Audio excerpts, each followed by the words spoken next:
Hi everybody, welcome. My name is Abby Steele. If you've not met me before, I am a literacy consultant. So I specialise in phonics, but when I talk about phonics, I mean phonics and literacy in quite a broad way. And my thing is that I like to train people and work with people to improve outcomes for students. So I haven't been online doing a webinar for quite a long time. We're having some renovations at home and my new office has been being built all of last year. So I've not really come online and the office is still not built. I'm in my old office still, but I thought, gosh, enough is enough. I've got to get back and get talking. So here I am, we're on the Crowdcast platform.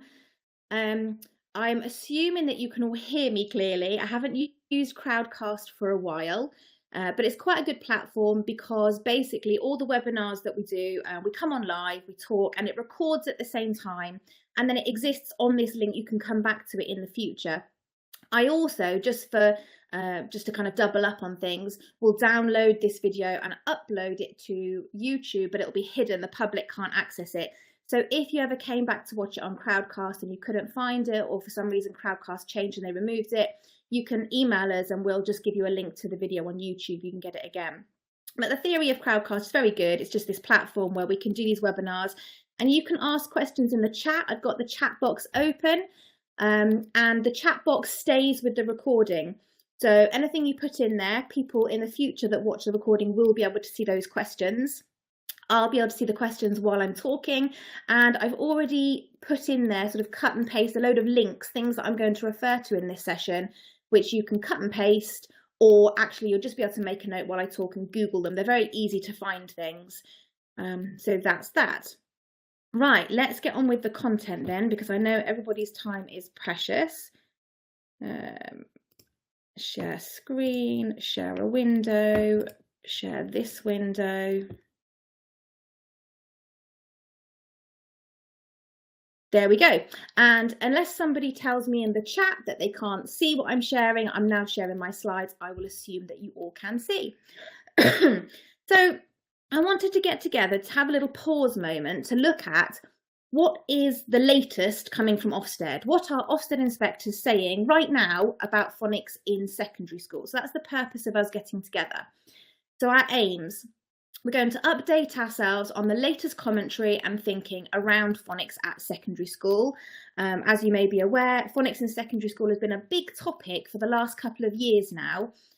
So I'm interested to take a breath and sort of see what's going on and you know, how it's being embraced, and are we hearing any feedback about that yet? And have we got any outcomes as a nation?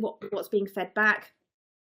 So I think it's good for our professional interest as well, just occasionally to get together and have these reflection moments and see what's going on. And then there might be things that we talk about today that you can reflect upon and it will inform your practice in school. So you might think, oh yes, we're doing that part really well, or this is something that needs to be an action, something for us to think about next. So that's our what we're doing, our why we're doing it, and then how, the plan for the session. So we're going to have a bit of a refresh on previous knowledge. So I'm going to recap on the journey that we've had over the last few years with phonics into secondary, the pertinent documents, the key messages that Ofsted have given us.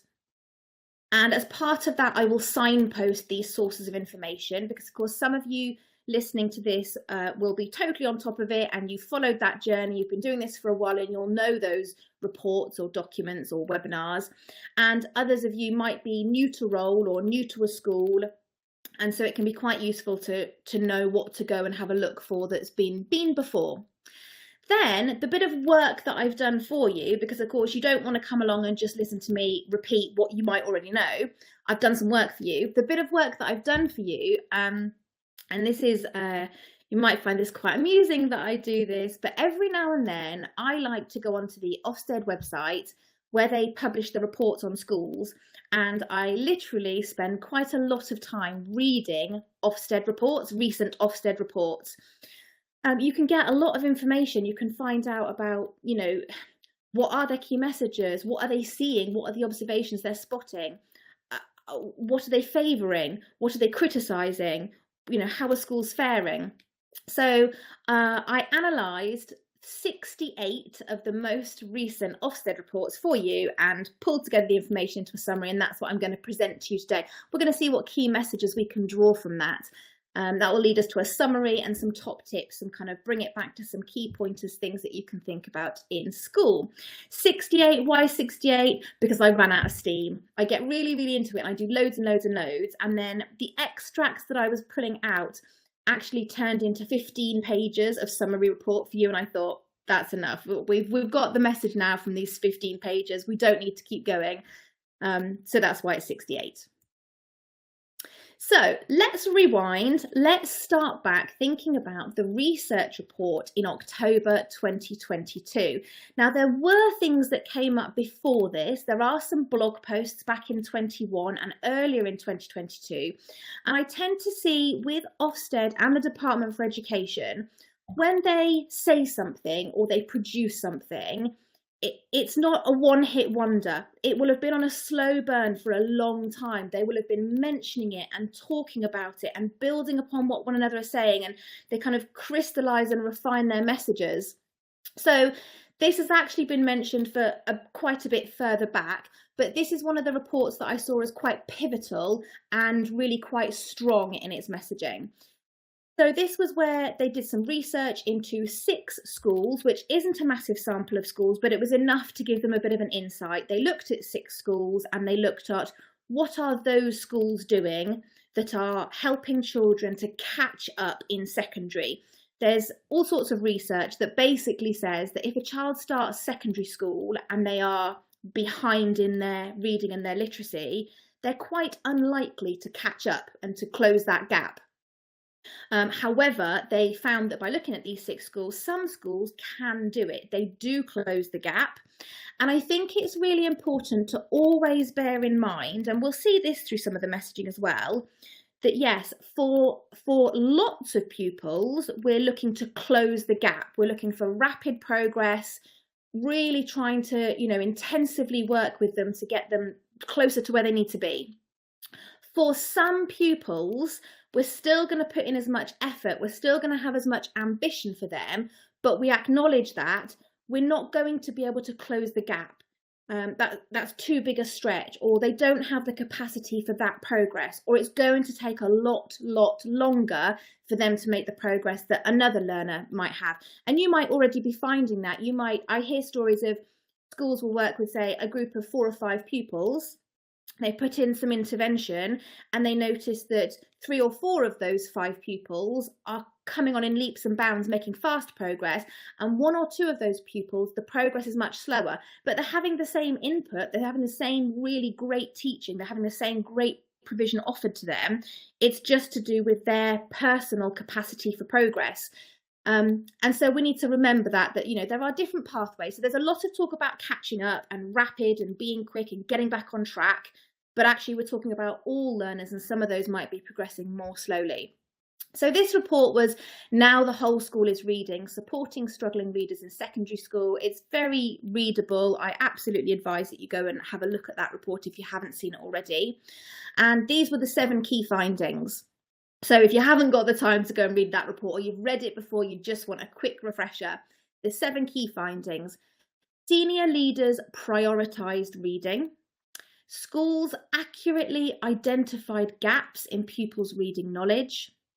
Staff who taught reading had the expertise they needed to teach weaker readers. Leaders shared information about struggling readers with staff. Schools had clear procedures in place to monitor this teaching and its impact on struggling readers.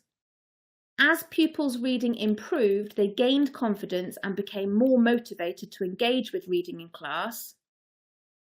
And this was almost an aside, this 7th point. It was interesting that they noticed that schools tended to stop additional support and monitoring once pupils were beyond Key Stage 3. So some quite sort of clear points there. And if you read that report, it does give you a little bit more insight into what did that look like? How were they actually doing that? But we've got prioritising reading, identifying the gaps, staff being trained and having expertise, communication, leaders sharing that information, and we're thinking there about across different subjects. Are we seeing the impact, or are we seeing the support reach across different subjects? procedures in place to monitor the teaching and its impact, to measure that impact. And measuring that impact is both in terms of academic progress, are they achieving better on assessment, but also qualitative. Is there more confidence? So point 6, have they gained confidence? Are they more motivated? So quantitative and qualitative impact measures. And like I say, interesting that they stopped. And a lot of schools that I'm talking to on the ground now are certainly thinking more about, if we've got this great provision in place for our year 7s and 8s, or year 7s, 8s and 9s, why not think about whether we could still continue to offer something when students are a little bit older? And there was a little bit of mention in this Ofsted report analysis that talks about sixth forms still having a bit of provision available to them. So that's a whistle-stop tour refresher of that early document, 2022 research findings into those 6 schools, but some really key points. Then in March 2023, Ofsted brought out a blog, and I find with the Ofsted blogs, you have to kind of keep your eye on the ball. Maybe I'm missing something, but I'm not signed up to get a notification. I just have to go back and check, and I don't see a lot of publication and advertising about these blogs. So you have to keep your eye on the ball, to keep going back and check, what are they talking about? What have they published recently? So in March 2023, they published this blog, Pupils with Special Educational Needs and/or Disabilities Who Have Fallen Behind with Reading. And certainly for our purposes today, and particularly because we are, the topic of what we're looking at is pupils who are behind or are struggling, and that can be for many, many reasons. We are therefore talking about across mainstream secondary schools, and we're talking about special schools. So we're all talking, in the same bubble together about this. So that was an interesting blog, Pupils with Special Educational Needs and/or Disabilities Who've Fallen Behind with Reading. And the key messages that come from that blog: number 1, all pupils need the same knowledge of the alphabetic code to become independent readers and spellers. 2, the curriculum remains the same. So that means what it is that you're teaching, the phonics, the knowledge of the alphabetic code, the skill of blending and segmenting, repeated practice to become more automated and gain that fluency. That's the same curriculum that you would do with everybody, but the pedagogy might be different. So the way in which you deliver that curriculum can look different. So making adaptations to resources or enabling students to express what they're learning in different ways as appropriate for them. And that's quite bespoke. And that really varies school to school. And one of the things that will come out of this session today is thinking about this message of that the curriculum is the same, but the pedagogy might be different. And the message that we hear consistently from Ofsted is that there isn't one fixed way of doing things. Schools are very different from one another. This is my experience as well. Schools are very different from one another. Different, just different feeling about them, different communities, different types of students, different staff, different finances, all kinds of things are different. And it's absolutely therefore impossible to say you must teach it in this way. There's got to be flexibility around the logistics of group sizes, or when it's taught, or how you might make adaptations to those resources for students to be able to access the teaching. So key message, the curriculum remains the same, but the pedagogy might be different. The activities might be different. The way in might be different. Number 3, under the Equality Act 2010, schools must make reasonable adjustments to enable pupils with SEND to have full access to the curriculum and to be able to participate in it. So that is a very strong message. Children have got this entitlement to have this really great, strong teaching, and we've got to make it accessible. So we've got to think about that and troubleshoot that and work together to make that right for our students. And there's a lot more work being done on that all the time. A colleague of mine that's worth checking out if you haven't heard of her before is Dr. Sarah Mosley. Dr. Sarah Mosley specialises in the field of children with very complex needs and access to a rich reading curriculum and things like phonics. And then number 4, key message from that blog, the most effective schools make sure adults read to children, teach systematic synthetic phonics well, and give children adequate time to practice. Now, interestingly, those 4 key messages are the 4 key messages that are in the blog about children with additional needs, but those are the same key messages for all students. So what we're seeing here again is strong messaging across the different situations. It doesn't change. Moving on. In March 2023, tying in with that blog that we just looked at briefly there, Ofsted did a webinar, and I do really like when Ofsted do webinars because, as they say themselves, the reason they want to do it is because they want you to hear from the horse's mouth. They don't want you to pay a lot of money to hear somebody else regurgitate their messages and sometimes get that wrong. Sometimes, and I've been really critical of this in the past, Ofsted will bring out some messages or something they've seen, a report, an observation, and by the time it reaches you in the classroom, it's become interpreted differently. Different people like me, will go and get that latest information and then interpret it ourselves to share it with you. And I try really hard not to do it. I try to be very open and honest about, this is exactly what it says. This is my opinion about what it says. Always give you that. But I don't try to make out that that's my information when that's their information. Usually it's pretty darn similar, actually. But anyway, I think it's really great that Ofsted are bringing you this from the horse's mouth. So if you didn't know about that webinar or you haven't watched that webinar, it's just under an hour, but it feels like it goes really quickly because there's 4 of them on the panel. They take turns. They're very brief with, the bits that they say, and it's really, really worth watching that webinar. So thoroughly advise it. It's called Secondary Pupils Who Need to Catch Up with Reading, Ofsted webinar for schools. So a few of the key messages from that, again, because you might not have the time right now to go and watch an hour's webinar from Ofsted, or you've watched it before, you don't want to watch it again, you just want a refresher. So key takeaway points: curriculum, pedagogy and assessment. Accuracy and automaticity make a fluent reader. So they do a really clear, nice explanation for the purposes of staff training. So this is like a bit of a tip that I'm giving you from this one is, if you're going to deliver some in-house staff training, this webinar contains some good content that you can regurgitate, you can use it, and it's really appropriate and it's correct, it's good. So accuracy, so knowing the phonics code, being able to decode a word because you know what to say when you see those sounds, that's accuracy. And automaticity, being able to read some words so automatically, you know the phonics, you know the word, it's become familiar now, you can read it automatically. That's what makes a fluent reader. So fluency is an outcome, actually, of accuracy and automaticity. And I'm really pleased they've said that because I've heard a lot of messages around fluency. And I thought, well, fluency, you don't teach fluency. You don't measure fluency other than kind of a gauge on, do you feel like it's fluent? People can read fast, and it's not really fluent in the way that we want it to be fluent, with the comprehension there as well and the automaticity. So I really like this acknowledgement, accuracy and automaticity. That's what we're looking for. That's what gives us the fluent readers. Fluent word reading frees up working memory for comprehension. It doesn't mean that fluency has to come first and then comprehension will follow afterwards.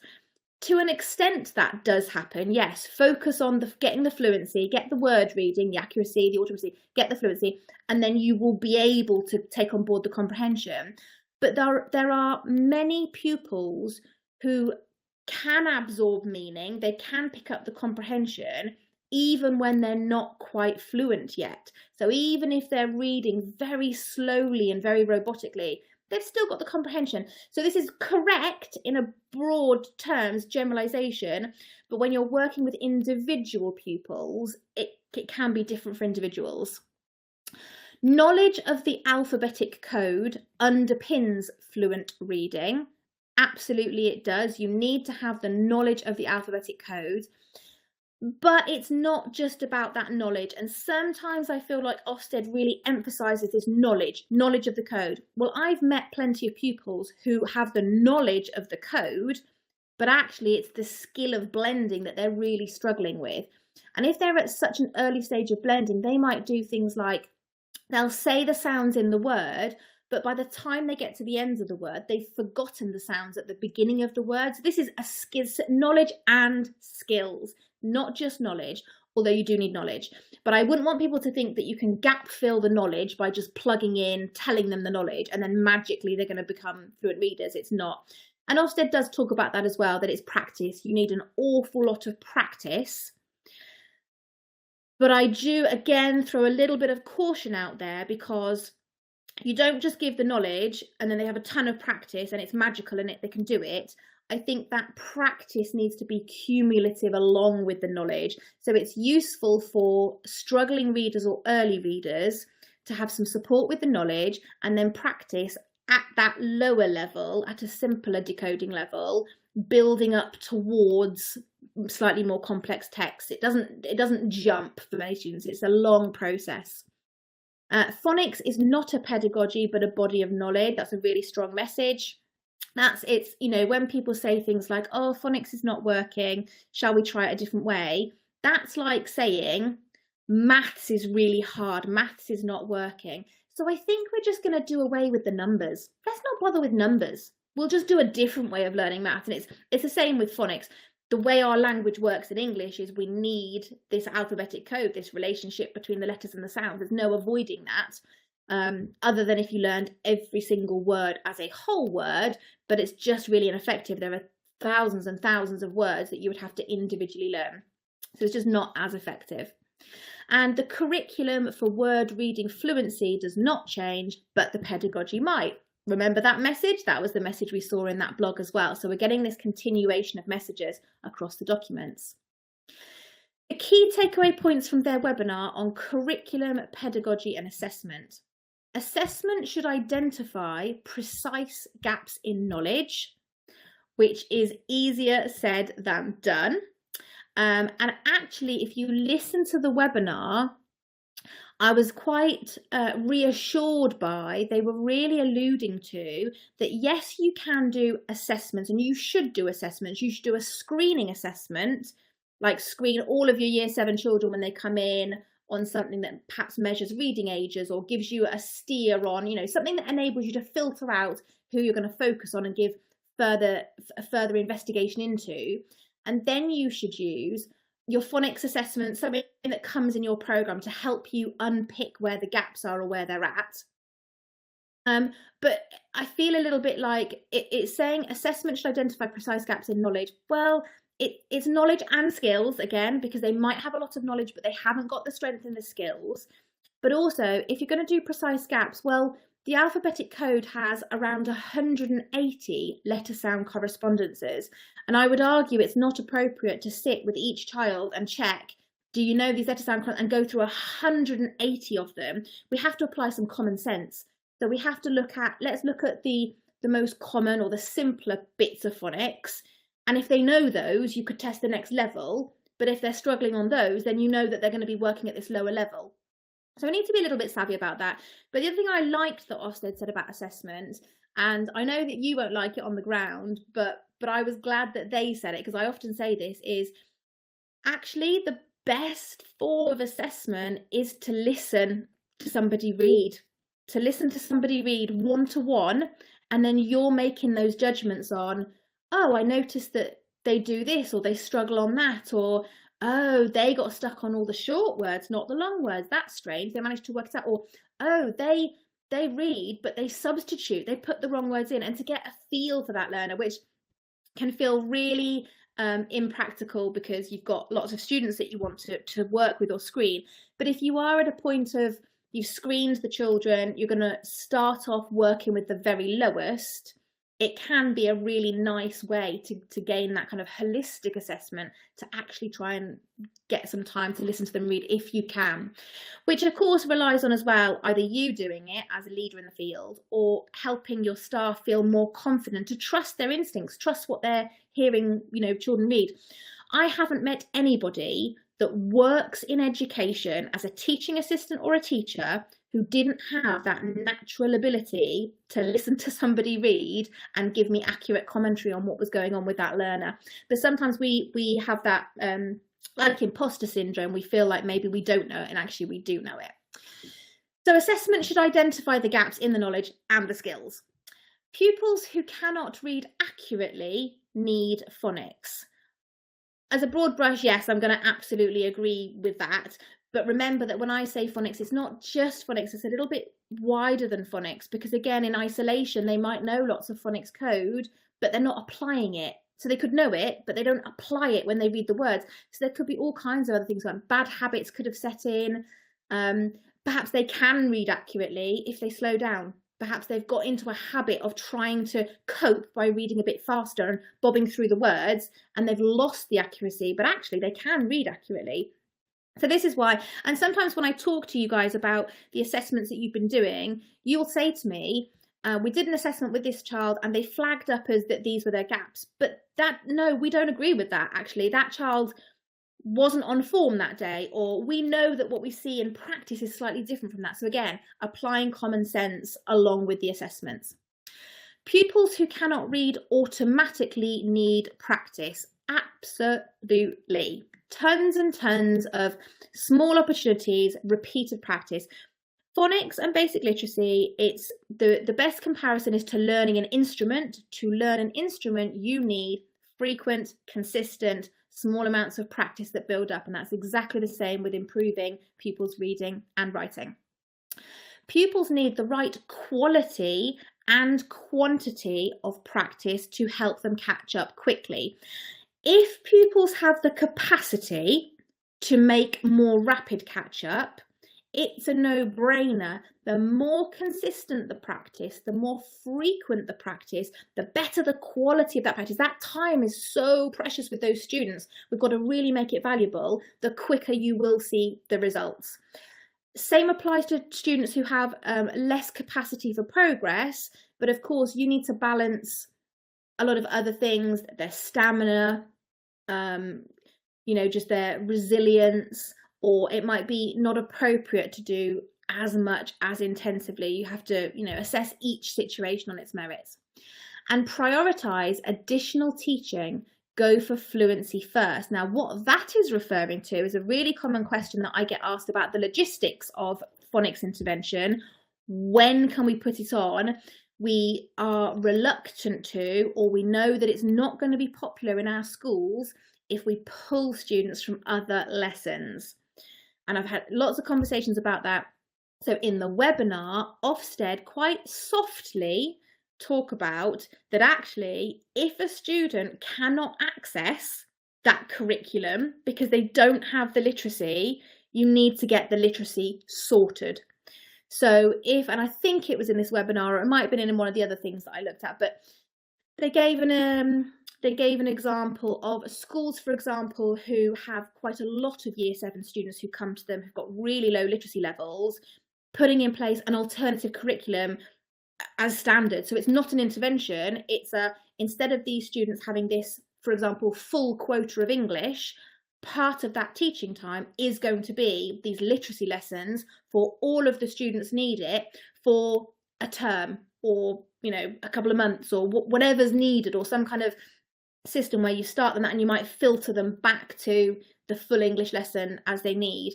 Other people have their provision as part of English, so they might siphon off in every English lesson, we're going to do this little section that is literacy skill based. And some people do intervention in a more sort of traditional, we're going to pull these couple of students here, there, wherever we can. But Ofsted were giving us the thumbs up for if a student has to come out of a different set lesson to have this provision. This is so important that so be it. And that's also going to be reflected in this report analysis that I show you. That was an interesting one. So, are you noticing a pattern yet? Ofsted are crystal clear in their messaging. They have been since 2021. We are seeing the same comments all the time. And in the webinar, they are very clear that they're all talking from the same page. You can tell that they know this off by heart. They've talked about it, they've prepped, their answers are absolutely clear. The phrasing, we see the same phrasing repeated across reports, blogs, webinar, and some of that phrasing, well, this is what we're going to look at. Is that phrasing being said now in 2024, a little bit further on? Are we seeing it in the reports coming out of schools? So some of those, messages, again, what that phrasing is, the definition of phonics, so how word reading and fluency work, that mention of accuracy and automaticity leads to fluency. That's absolutely crystal clear. Prioritizing, hear that word repeated a lot. The importance of phonics, the importance of practice, the importance of assessment to identify the issue. Is the issue decoding? Is it knowing the code? Is it the fluency? And chipping in with sort of my opinion is that often, yes, you want to identify the issue because you want to make sure the provision is right in that session. But if, for example, you're using my Key Stage 3 phonics materials, they do both of those things in the session at the right level. So you might segregate pupils into, these pupils need phonics, specifically phonics, and these pupils need something that's more text-based, more reading practice for fluency. But also remember that they can be taught together, actually. And in something like Key Stage 3 phonics, you have the piece of text that builds up with the level of the phonics. So they don't have to be separate in terms of the pedagogy, the delivery of the material, the curriculum. It's just understanding where pupils are at. The importance of staff training, they always talk about that, about staff being experts or well trained. And in the webinar, I can't remember who it is that says it now, one of them repeats a few times this phrase, it's everybody's business. So that can be quite a challenge.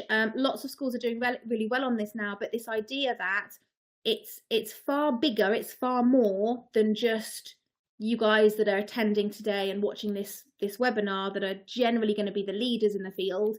It spreads across the school. We need to try and have every curriculum subject teacher understanding the part that they play, every teaching assistant understanding a little bit about the priorities in the school and sort of what we're doing. So it's everybody's business was a repetitive phrase that came out. Another thing that was interesting about that webinar is that the panel answered some questions. So people were able to put questions in the chat and they selected some and they answered them. So a little sort of refresh of what those questions were. What whole school initiatives are most effective? And they just went back to their sort of categoric answer of you need to assess, you need to put something in place, it needs to be reading prioritised across the school. They didn't give a particular steer on anything more detailed. How do schools effectively manage withdrawing pupils from lessons to help them catch up with reading, given implications for timetabling and catching up on lessons missed? That was they acknowledged loads of people are asking this question. I get asked it all the time. And again, they tried to answer it quite softly. It wasn't a strong message. They were gentle about it, but they said, again, really, if this student needs to get literate, then it needs to be prioritised. They may need to miss lessons. We acknowledge that. They also said, but think cleverly, think outside the box, to have lots of discussions, try different things. There isn't one answer to that. What are the best secondary-based phonic programmes, reading schemes, resources and online tools? Of course, they wouldn't give any specifics. They can't do that. They just said, do your research, think about what your children need, have a look into your programmes. When should you cease phonics instruction if it's been applied well for many years with limited progress? I was really interested to see what they would say about this one, because I get asked this quite a lot as well.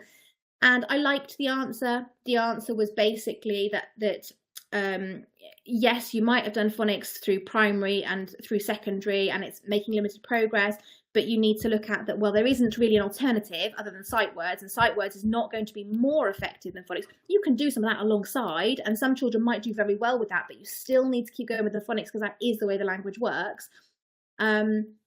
That actually, you say it's been applied well for many years. Has it been applied well for many years? And I think it was Kirsty Godfrey that answered that. And she was quite diplomatic because, of course, it's very uncomfortable for us to say, well, perhaps the teaching wasn't good enough.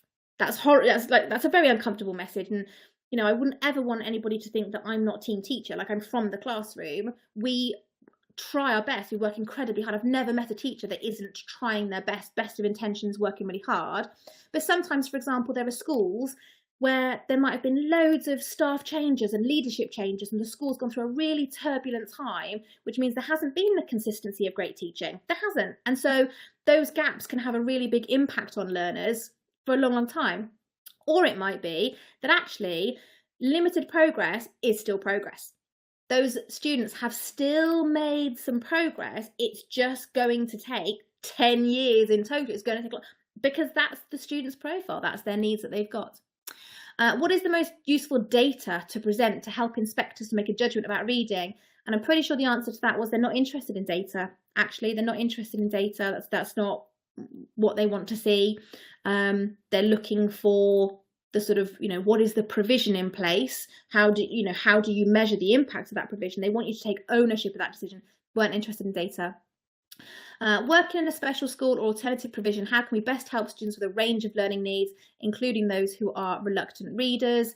I can't remember what they said for these last few questions, to be honest, because I was like thinking about the next slides I'm going to put together.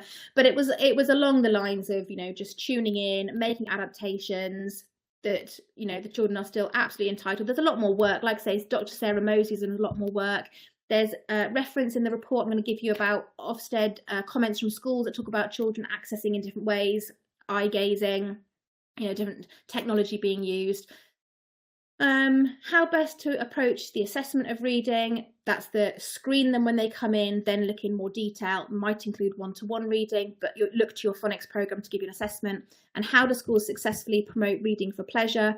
Again, I can't remember off the top of my head what they said, so go and watch the webinar.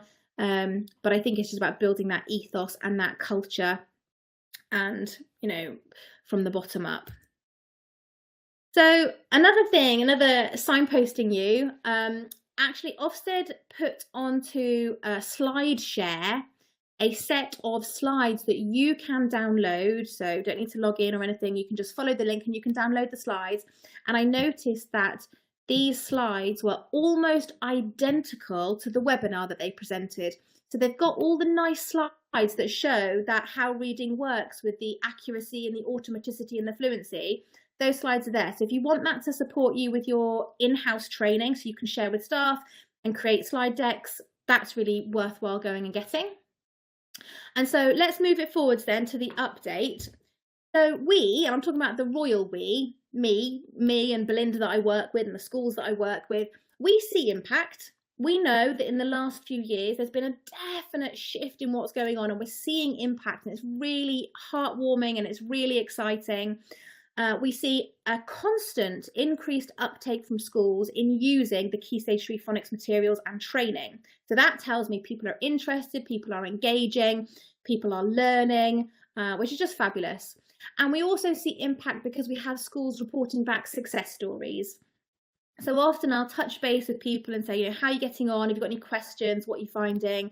And occasionally we have questions about, you want a sense check. So for example, we've used booklet 1 with these students. We've reached the end of booklet 1 now. They've done 10 or 12 weeks. They're supposed to now go back to their mainstream teaching and not have intervention, but we feel like it's working really well. Should we continue with it, or should we stop now? They've had 12 weeks, they go back and we work with someone else.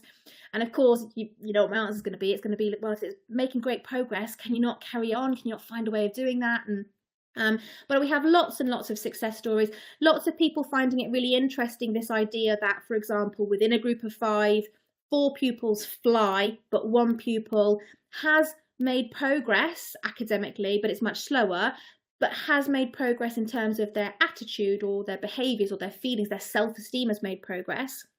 So we know there's impact. There are still areas to develop. As a country, I think we still need to do more work on age-appropriate decodable books. It's forever on my list. I don't know what that's going to look like yet, because it's extremely expensive to get those produced into actual books. Might be able to get a publisher interested at some point, but we might have to create the content and then go to a publisher to get them to do it. So we'll see. But I think as a nation, we still need more of those.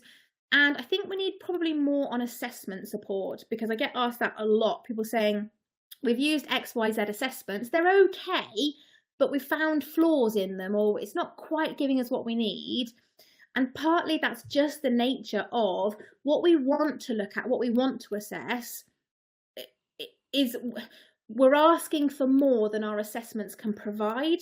And that's why I think we have to maintain this kind of triangulated approach of, yes, a general reading assessment, yes, kind of a phonics or a more in-depth sort of word reading assessment, and then applying common sense on what we see of that student and what we know of that student. So it feels messy when people just want, can we just go online and just take an assessment and then we know all the answers? It feels messy, it feels hard work, and it is, but the longer route is the better route because you get to know your pupils more.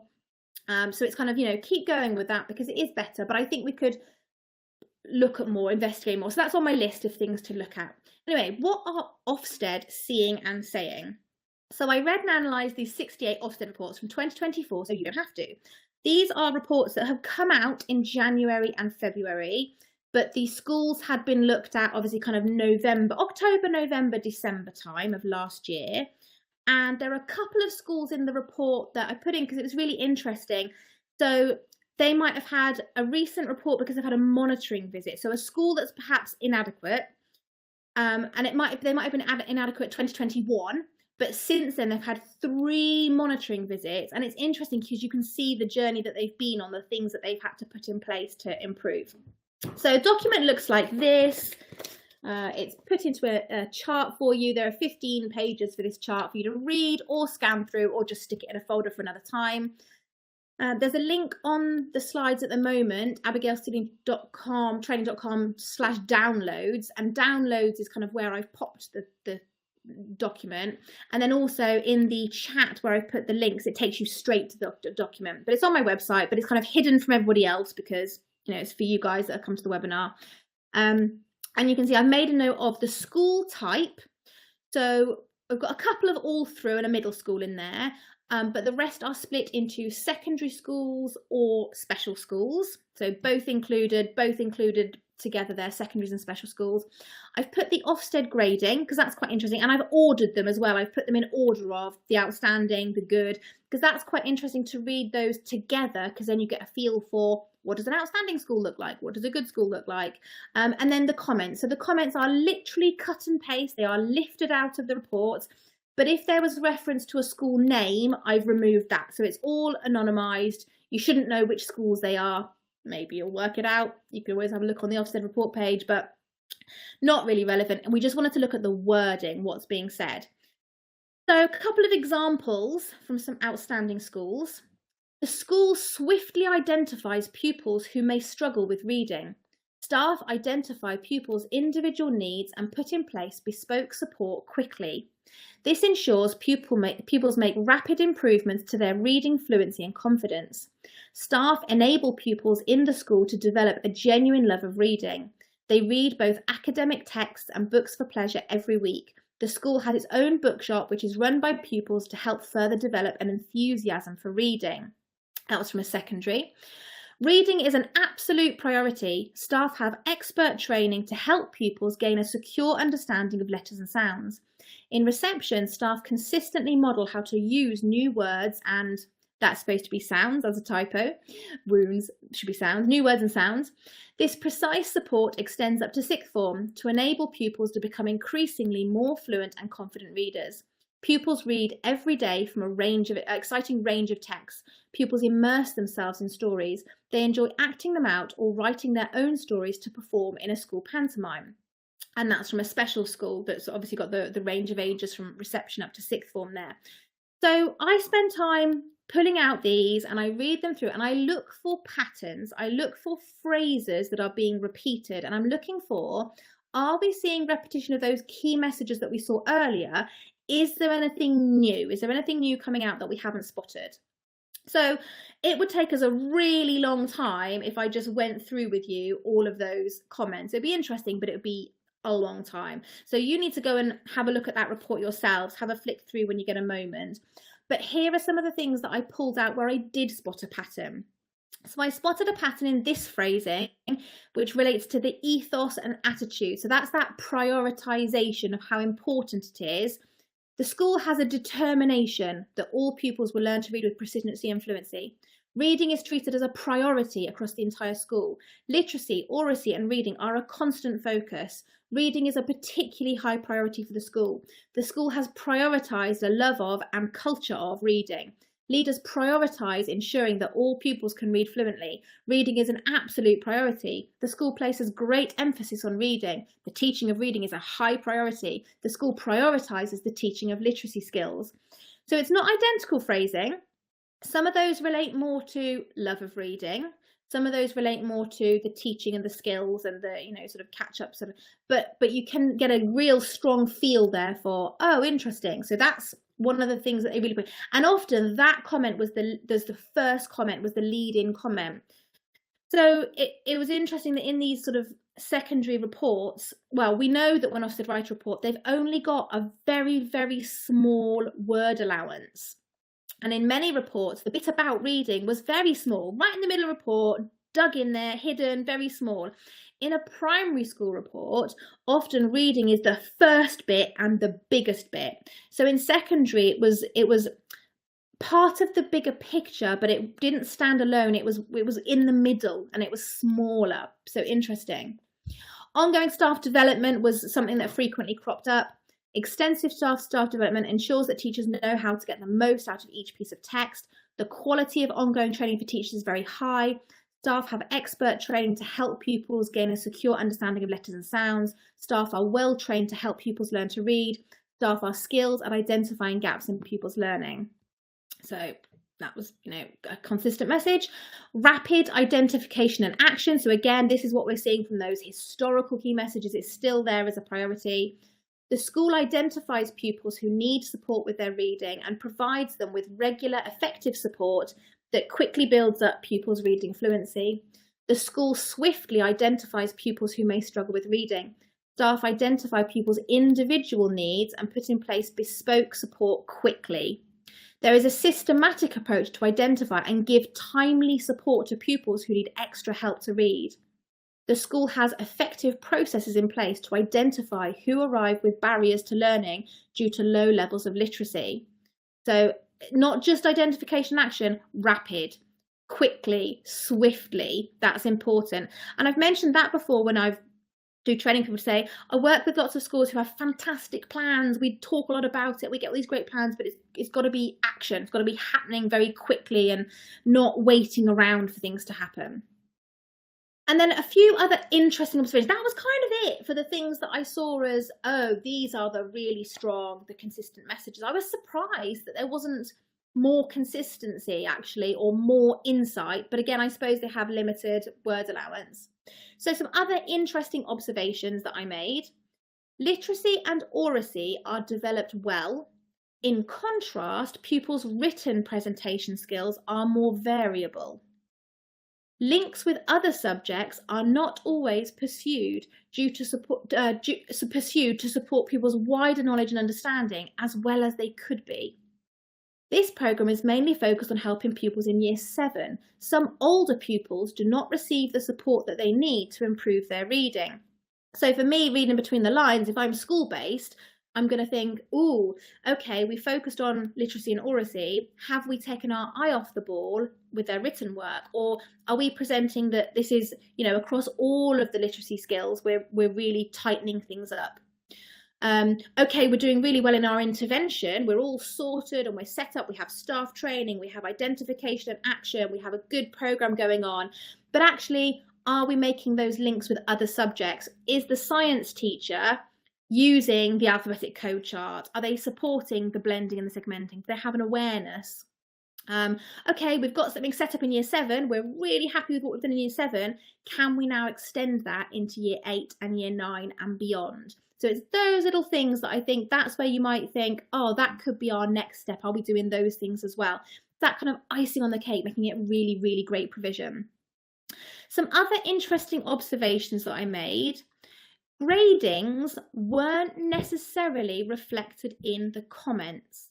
So actually, sometimes there'll be a comment about reading that is glowing, a really nice comment about reading and phonics or SEND or intervention, but the grading on the school might be a lower grading. Could be a requires improvement school, because actually when it came to the secondary reports, there were so many more things that came into play. It wasn't all hanging on the reading. It's important, but I was surprised there wasn't more focus. So gradings at secondary were based on wider aspects. Conversely, there were some schools that got an outstanding grading, but they still had a lot of work to do around reading and support for students. So that was very interesting to see that that grade could be lifted up by other things in the school.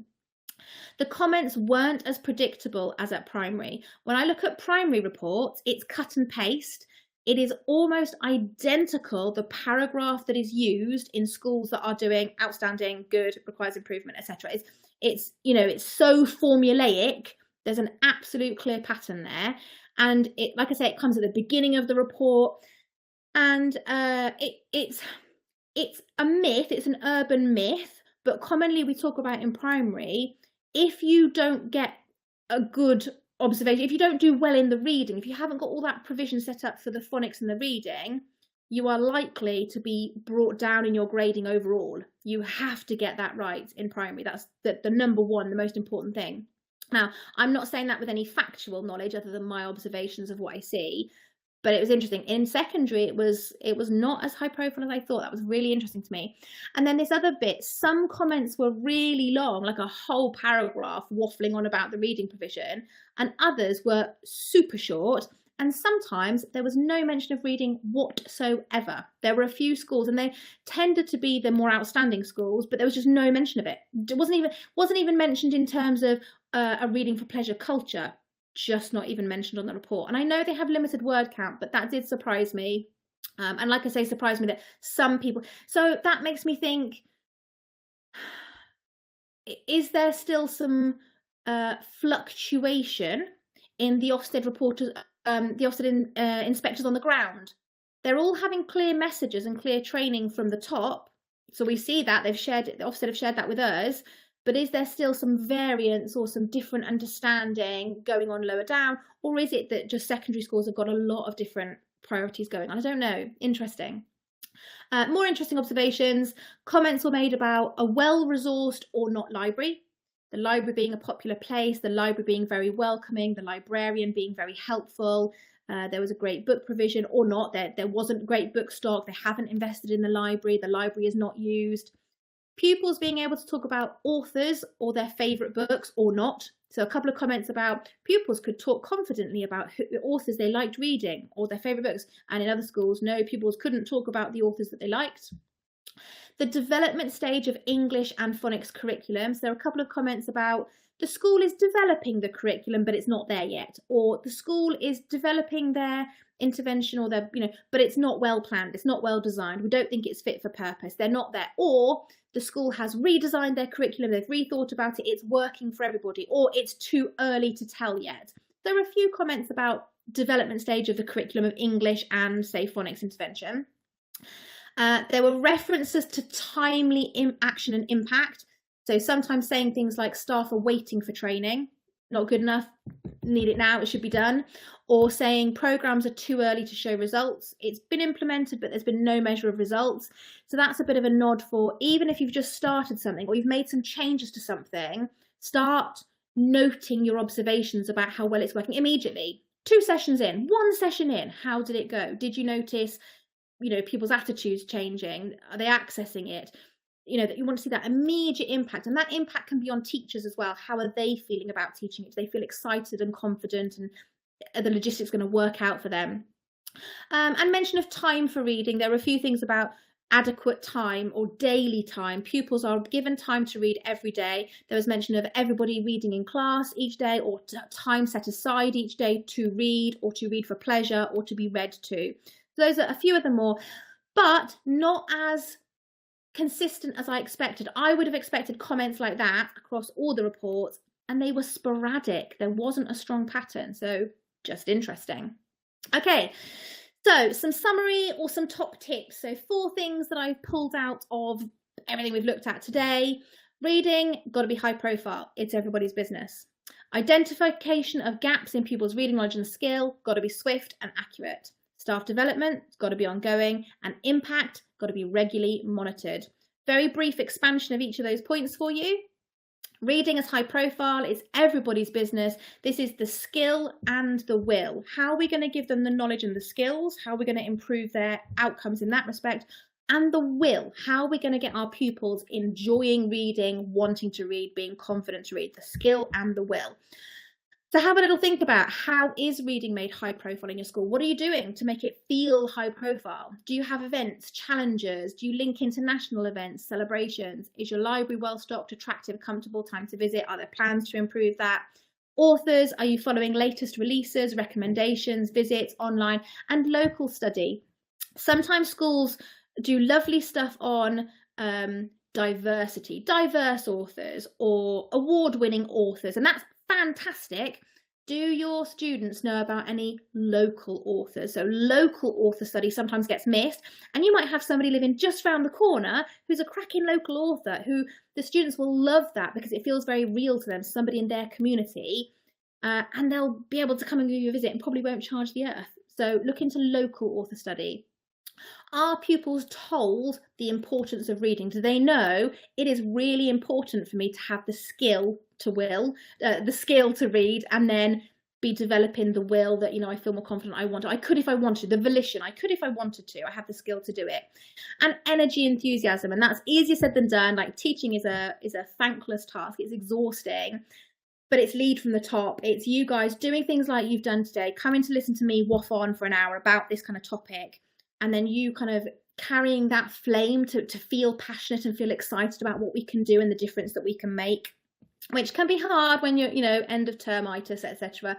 But you've got to have that energy enthusiasm. And if you have that energy enthusiasm, it is contagious. People pick up on that. Other teachers and pupils pick up on it. Identification of gaps. We've mentioned this a few times today. So your screening assessments, there is no particular recommendation about what that is. I haven't found something that's the ultimate. There are loads of great ones out there. Your phonics assessments, use those. Triangulate those with common sense and what you know. Listen to one-to-one reading if you can. And even if you can't do that in a systematic way, if you could just do a bit of one-to-one listening to reading as part of development of staff, that's a great thing to do. It's a really enjoyable thing to do. Making skilled judgments, being confident. And thinking about, what is your benchmark for further assessment? When you screen your pupils, how many pupils can you cope with to take further for that further support? Would you like to be helping more? I know some schools talk to me about their cut-off point. So they have a cut-off point. They'll prioritise helping students with a reading age lower of, say, 8. But what about the pupils who've got a reading age of 9 and 10? That's still really low. Like, it's kind of like can you push, can you stretch and help more of those pupils? Have a think. Staff development, diarise, get in some staff meetings. You might be packed out. You've got so many other things going on, but you might be able to get something in the diary for next year. You might be able to have, within your inset days that you have in your schools or your trust, a slot. You might get a little session or a slot just to do a little bit on it with people. You might be signposting people to self-study options. If you have Key Stage 3 materials, from me, you have those online videos, and you can signpost staff to go and watch those videos at their leisure or in some allocated time. Or you could hold some flexible workshops as and when the need arises, or if you've got some development time where you can just offer something out to people and get people to come. Think about, what is your provision for new staff to receive training? So somebody new joins your school, a teacher or a teaching assistant. How are you going to get them up to scratch with what you do and how you do it? How do you share the latest information? You can see I was coming to the end of it, the lastest information. My typos are increasing. I have to go back and change my slides after this. The lastest information, how do you share that lastest information with people? Do you email it out? Do you have a notice board where you can pop things up and signpost? Is there like a Google Drive where people can tap in and they can come to a folder all about interventional support or reading and they can access things? How do you record who has been offered or who has received training? Do you just make it more open and holistic and flexible, or do you keep a track of, they've had an allocation of training, we've done this? And do you collect some voice? Do you collect staff voice, give them a questionnaire and collect some feedback? How are you feeling? What would you like more training on? Are you feeling confident? Are there any areas you'd like support? Did you enjoy the training session we put you forward for? So that's always got to be an ongoing, not a one-trick pony. You don't just train everybody once and it's done. It's that continuous drip. A bit like we're doing today. We're just checking in with each other and we're just having a bit of an update and a refresh. Measuring impact. Mentioned this earlier. Remember to measure the quantitative, e.g. the phonics or reading assessments, but also the qualitative, the staff and pupil voice, their confidence, their happiness. That matters. That's impact too. If you're using something like the Key Stage 3 Phonics programme, the booklets are a measure of ongoing progress. So just having those booklets is, evidence for you of their progress. And remember to live mark those. They're a working notebook. They don't need to be kept perfectly neat. Live mark them, but don't create workload by having marking afterwards. And encourage pupils to self-assess, get them on board with, how do you feel this lesson went? Do you want to circle any words you want me to talk about, or are there some bits you want me to practice with you more? Identify it in your booklet and refine your practice. So it's an ongoing process. You're going to look at your impact and you're going to make tweaks all the time. So the way that you staff your teaching, the way that you timetable it, whether you have it as individual intervention, group sessions, alternative curriculum, part of English, how that looks might change through an academic year, term to term, or it might change year on year, depending on your cohorts. It is so normal for schools to have a cohort that comes in and it's a crazy cohort and like 80% of the cohort needs intensive support, and then the following year the cohort is way above where you expect them to be. They're absolutely fine. They don't need the support. There's 1 or 2 pupils. So in that way, we can't strive to ever achieve the perfect provision. It's always ongoing. We're always reflecting on it. Final points. So some final points are, you need to have commitment and drive to making this great progress with pupils happen. Speed, flagged up frequently, and it's a systematic nature, identification, teaching, monitoring impact. That's systems, that's having systems in place. And then a big reminder, the logistics, there is no right or wrong. You may tweak and change things depending on other factors. Like I said, different cohorts, different staffing, different resources available to you, etc.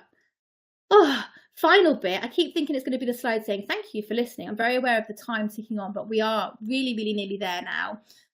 Just another little blog to signpost you for, because I was doing some work putting together some slides for some primary training. And I was looking at this blog post from Ofsted again that came out in August 2023 called Getting All Pupils Reading. So it's aimed at primary, but actually it applies equally to secondary. It's the same messaging. And this makes the point that there are different ways to organise phonics teaching. This is the thing that I want to flag to you about it, is because this is such a worry point for people. Whole class, small group, groups of 15, groups of 4, groups of 1, like there is no set way of doing it. In that blog post, they pull out 5 guiding principles. So this is just to, don't worry about the blog post. You don't have to go and read it. These are the 5 principles they mention. If pupils are not able to read well, they'll not be able to access the full curriculum, i.e. prioritise the phonics. Rigorous keep up reduces catch up later. So again, prioritise it, be rigorous in your approach and systematic. Catch up is essential for pupils who've fallen behind. There's no shortcuts when following the sequence of a phonics programme. You've got to be systematic, you've got to be logical.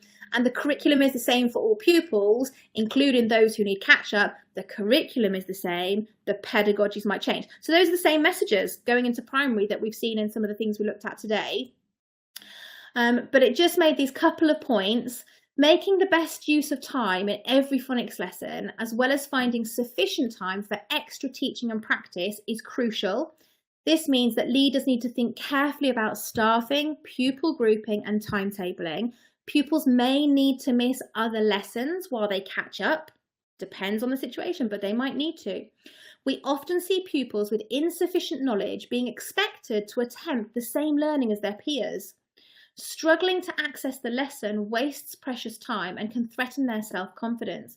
Pupils who need more teaching and practice opportunities than their peers end up with less because you're trying to sit them through things that they can't access yet. So this again is a little bit more reassurance. If you have to have pupils that miss a bit of lesson, this is the backup of, the rationale why. Successful schools use assessment to identify precise gaps in a pupil's phonics knowledge. Extra daily teaching, or as frequently as you can manage it in secondary, as well as help during the phonics lesson itself, focuses on these gaps. Other features of successful schools include carefully considering group size. Some pupils are taught individually or in small groups with peers who have similar starting points. I'm also a very big advocate of teaching as a whole class. You can teach big groups as well as small groups. So I have, both work really well, but sometimes I think if you've got loads of children, the maths there is, I haven't got the time to have all these loads of little groups. I just need to have a big group and deal with it. And it can work really well. Being aware of the speed of progress. Some pupils, including some who have SEND, take longer to learn and benefit from smaller incremental steps. Have a longer term plan. Don't rush them through the content, expect them to catch up. They need to go through it more slowly, more repetition for longer. All staff teaching catch up are well trained in the school's phonics programme, staff training again, and pupils benefit from being taught in a space free from distractions. That's really trying to discourage people from putting children having a bit of intervention in a small group in a corridor. In primary we have a lot of, we don't have the classroom, so we put them in a corridor. So we need to carve out better physical spaces for them. But then you can see there again, same messages that we're having in secondary and in primary.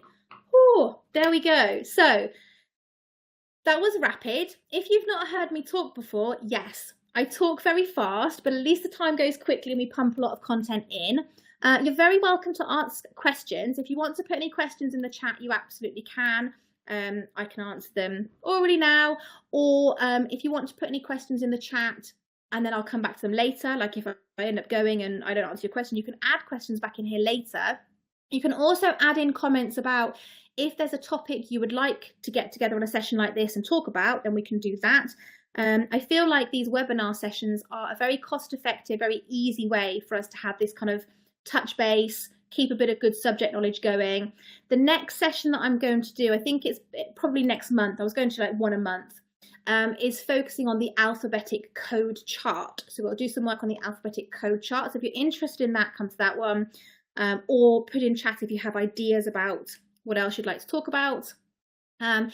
If you miss me in the chat and you have a burning question, email it over to hello@abigailstilltraining.com. Sometimes I do take a little while to reply. You might have to email a couple of times, or Belinda might get back to you, or Belinda can chase me to answer your question.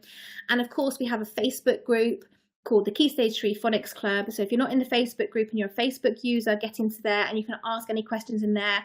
I monitor that and Belinda monitors that. And it's nice to share practice with other schools in similar positions. There we go. I hope you have a lovely day and enjoy reading that report with all those comments.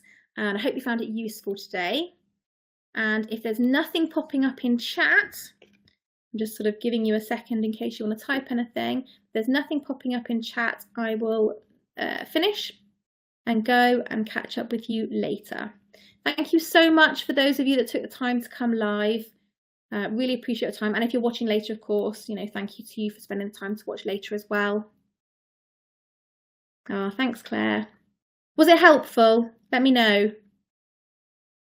It's hard when you're just waffling to the screen in front of you. Lovely. Thanks, Tambi. Okay, guys. All right, I'm going to go now. Have a lovely day. See you soon. Bye. If I can figure out how to turn it off. Thanks, Melanie. Thanks, Andy. How can really good question, Emma. To watch later, you come back to the exact same link. So this link that you've come to, it's like almost think about like a Facebook page, like a channel. The webinar stays here and you come back to the link.